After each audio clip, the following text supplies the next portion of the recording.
Hello, hello. Welcome to Healthy Perspectives, a podcast that takes on current cultural and social issues through a clinical lens.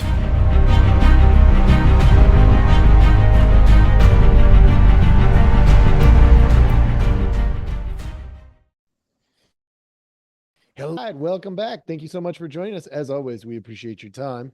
And without further ado, I bring to you today's tip of the day. The work begins at the end of our comfort zone. That was Neale Walsch quote. I actually got a gift many years ago, like a lot of years ago, probably like, I don't know, 10 to 15 years ago, that had that quote on it. And it has stuck because the reality, whether you like it or not, is we don't really make changes when we're overly comfortable very often. It's very rare to find somebody who will change anything until they're uncomfortable. And nearly everybody will make changes once they're uncomfortable. And we officially have become uncomfortable. I will explain. I have a thought, and when I look at clinical psychology and sociology, my thought is this: I really think morality is going to make a swing back into our system.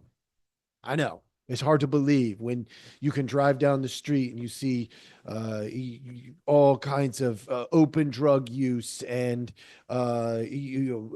strip clubs and all this. There's just immorality all around. However, people are tired of immorality. It has reached a tipping point. And for me, at least, I gotta be honest, I'm pretty excited that it has reached a tipping point because it's been a while since we've had immorality being built into the system from the individuals to the top. It's just not common. You might be thinking, how in the world are you thinking that this is going to happen? We just elected a president. We've got wars going on all over the place. There's a president who just pardoned his son. Talk about nepotism, folks. Right? By the way, I'm going to get to that later. Here's the thing, though. Aren't you tired of this? I am. I hear client after client after client coming in and say, I'm just tired of this. Do you know what happens when we get uncomfortable enough? Changes occur. Obviously, it could go a lot of different directions. Maybe there's going to be a temptation toward violence and more hate, but I don't think so. And I'm going to make my case. You tell me what you think. With all the things that are going on, I took a step back and I looked at this and I said, what is it that people are really getting tired of? They're getting tired of lies, secrets, deception, stealing, cheating, freeloading, hate. That's what people are getting tired of. Which is why I don't think it's going to become more violent. Now, could it? Yeah, it could. I'm not going to lie to you. It definitely has that potential. But I think we're tired of that part too. If that is part that we are tired of, then it becomes pretty simple for me to make the case. We're going to go a different route. You, me, other individuals are going to say, look, I'm taking hate and violence off the table. Not going to do it. I'm tired of hate and violence. I'm tired of freeloading or freeloaders. And the intolerance goes up for these things, which means the expectations can rise. The moral expectations, the behavioral expectations can go in the right direction. And I think we might just be on the precipice. I really do. Almost everything has a tipping point. There's a guy, Malcolm Gladwell, who wrote the book, The Tipping Point. And he talks about different kinds of tipping points. There's tipping points for hate.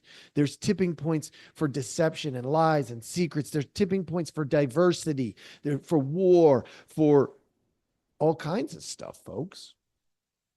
And when we hit that tipping point, do you know what the solution usually is? Boundaries. I'm tired of following people who say they are servant leaders, but they act in other ways. Not that they are servants, but they are in charge of us. Wait a minute. That's not what servant leadership is about. It's not about, can I make people do these things? It's, can I convince people that this is a good idea? From where I sit, it looks like it. And if I can't persuade them with reasonableness, then the answer is, I'm a servant leader.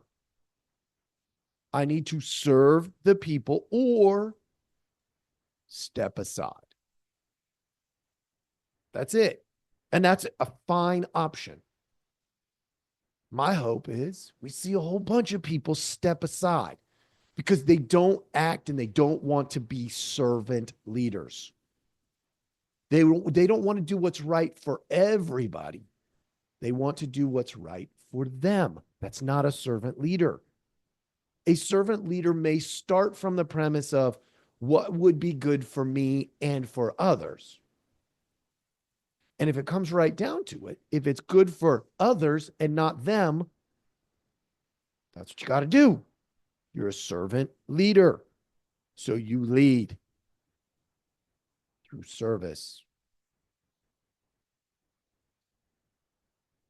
Every day, more and more people, I believe, are realizing this very thing, that we have reached a tipping point and that we, you, me, now are in a position where we have to act. The discomfort is so great that it's your responsibility and it's my responsibility to act. We have to refuse to accept what we're being told. We have to accept. And we're being told this by our leaders. No. If they're lying, keeping secrets, being deceptive, if they're stealing, cheating, freeloading, convincing us that we're supposed to hate each other, don't accept it. Simple as that. Don't accept it. Say, nope, actually, you're the leader, but you have to accept that you work for us. And we're not about hate. Not at all. We're not about violence. Nope, not doing it. Come across a scenario where violence starts to increase, rather than get involved, if everybody just disperses and leaves, guess what? Violence stops. And those who choose to be violent in those situations, let's be real. If there's a bunch of people who want to go just to be violent, let them take each other out. Don't be a good person getting caught up in the stupidity.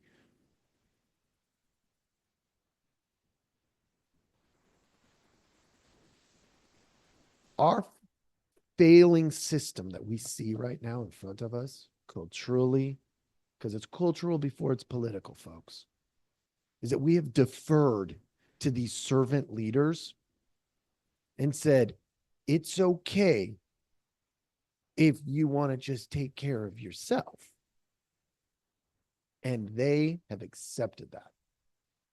They've done it because we have allowed it.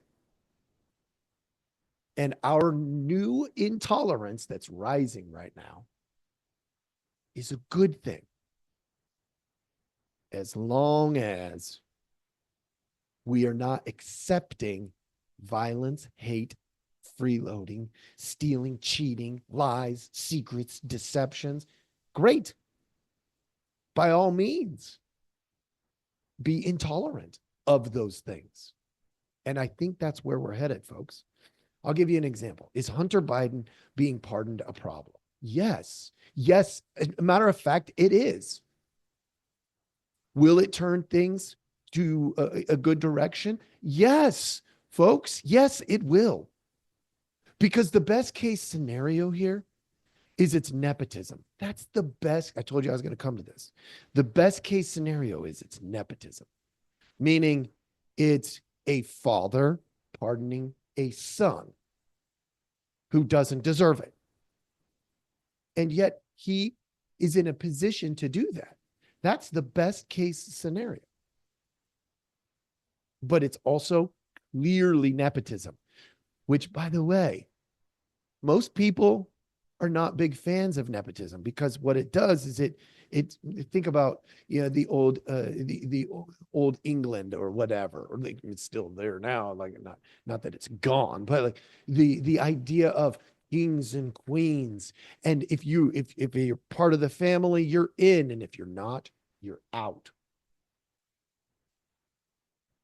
The elite and the servants, right? That model is what nepotism is all about. That's the best case scenario. The worst case scenario, Joe Biden could be doing it because of lies, secrets, deceptions, stealing, cheating, freeloading, hate, and violence that he was part of, that his son was part of, that they collaborated on. That's the worst case scenario. I hope it's nepotism, which sounds ridiculous, folks, because that is not what we culturally are all about. Yes, take care of your family. I can empathize with the father, Joe Biden, wanting to take care of the son, Hunter Biden. Only in this situation, he didn't do it 10 years ago when he needed to do it. And now he wants to do it? I mean, even in the best case scenario of nepotism, it's he's saying more or less, I was a crappy father. Okay. I, I can live with that. Like, we make mistakes. I'm a father. I've made plenty of mistakes. But that's the best case scenario. In this situation, though, he's not just a father. You have to understand he is a servant leader, and he chose to put himself before all of the citizens of the United States.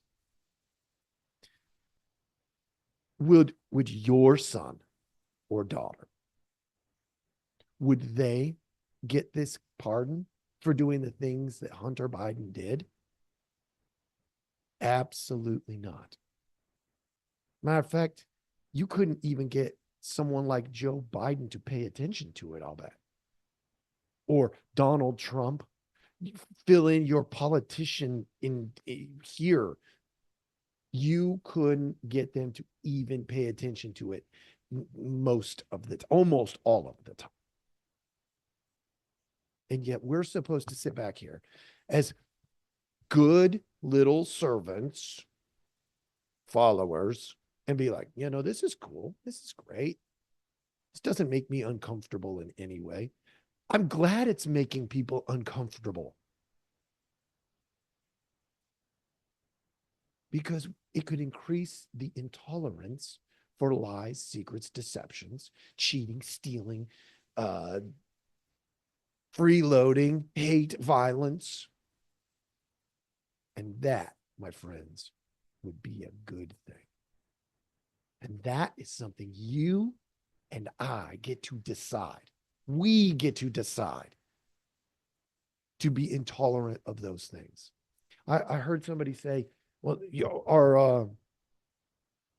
the people want us to work across the aisle. I think there's probably some truth in that and some lie in that. The answer is, yeah, I want people in politics to work across the aisle, to be reasonable, but not if it sacrifices morality. Uh-uh.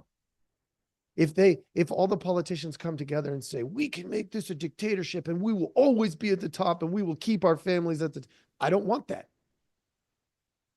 Nor does anybody I know. And so there should be intolerance around some of that. This podcast, I know I've told you this in the past, is not a political podcast. It is a cultural podcast designed to tell you and me what our options are so that we can impact the world around us to our fullest capabilities. Don't hear, if you can help it, don't hear hatred for any politician. That is not what I'm about. Quite the opposite. I'm about our politicians being good leaders. I'm about being a good follower. When it's based in fundamental reasonableness in our behaviors, our thoughts, our emotions. Because remember, I know I've said this a lot of times, folks. The culture is created by the individual. And politics is downstream from culture. Meaning, individual, small groups, communities, and so it goes out. Politics is downstream from that, folks. I use this content because it's fresh and it's current. We use current events, current topics. But understand, if you take what I just discussed and you apply it into your families, into your friendships, into your community, we all win. It's not because I'm some genius. I'm just paying attention. And you can too. I hope this was helpful. Thank you so much for joining us. I know I'm a little intense today. I appreciate you sticking through, and we'll see you next time.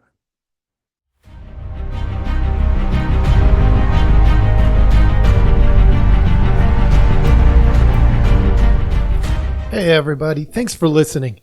We appreciate our audience a lot, so we give you some simple ways to track us down. Please like, subscribe, and follow all the podcasts on different platforms, but you can also email us at healthyperspectives@protonmail.com, or you can check out our website at healthy-perspectives.com/podcast. It's a backward slash. So if you want to go to our landing page, if you go to healthy-perspectives.com, you'll still find us. You just got to click on the podcast button. Thank you so much.